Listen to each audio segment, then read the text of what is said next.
All right. So some people on some streams brought the Routh information up. So now, I mean, we have unbelievable amounts of information on this guy. Archived, was it Argent channel started a real good deep dive into his background and his motivations and all these organizations that he was associated with as a recruiter for the Ukrainian government or Ukrainian and literally Azov battalion. And so it's very, so he's an associate of apparently some kind of liaison to Azov battalion, if not them directly.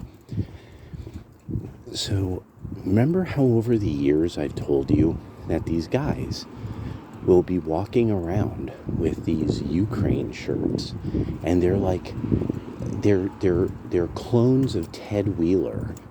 They're like, like this guy Choco Socks Bro, that it's like guys who you expect to see at the organic cafe, and they have chacos with socks on, and like hiking, a specific brand of hiking shorts, well used, because it's not like the guy doesn't go hiking.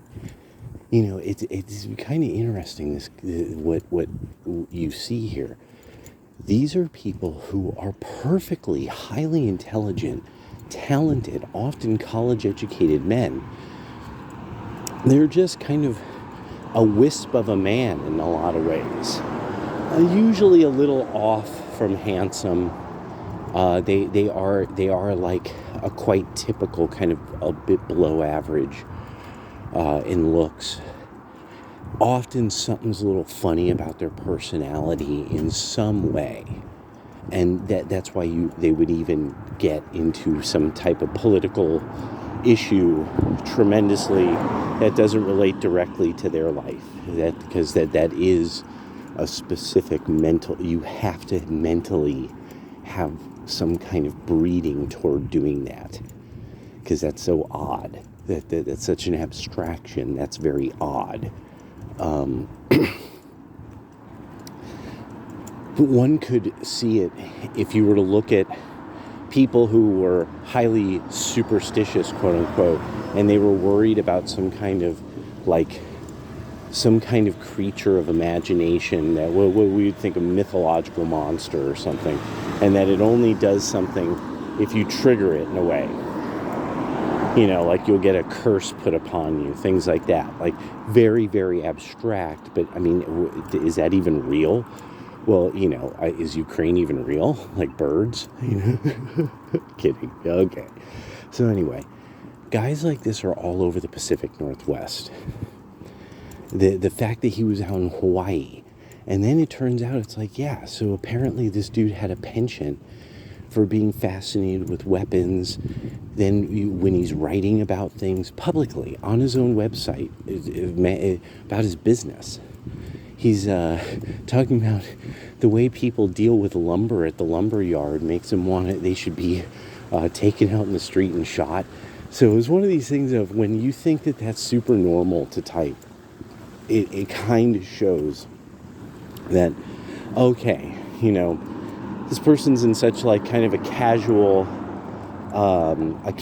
society. They're so accustomed to saying wild-eyed things casually that this is, that people know this person is set off by stuff like that. Like, it sets off, a latent level of autism or something like that, and so it's just, yeah, you encounter this a lot with the super supporters of Ukraine and super haters of Trump. They're not stupid people. There's something kind of odd about them. Like there's a kind of a level of glassy-eyed wacko that, like when they're interviewing him, there's something a little glassy-eyed wacko going on with him. The thing is, These are the people who made sure that there were health stores in the first place. These are the people who, they will always shop at the organic store. They will go through snow because they're that dedicated. So guys like this are they're actually kind of important in they're the wild-eyed wacky dudes who have a crazy idea, like getting bike lanes in, and then like 20 years down the line, when like your younger sibling and all their friends use the bike lanes all the time and they're really happy about it, you're like, well, I guess that wacko was right, bike lanes are pretty good. But yeah, Chaco Socks Bro, one of the clones of Ted Wheeler's type. Hey, you're not working, right? Oh my gosh, I did that, didn't I? I literally forgot. That's hilarious. Okay, I better just look at the schedule so I know when to come in. That's great. Yes. See, I work so hard, bro. I'm on the grind.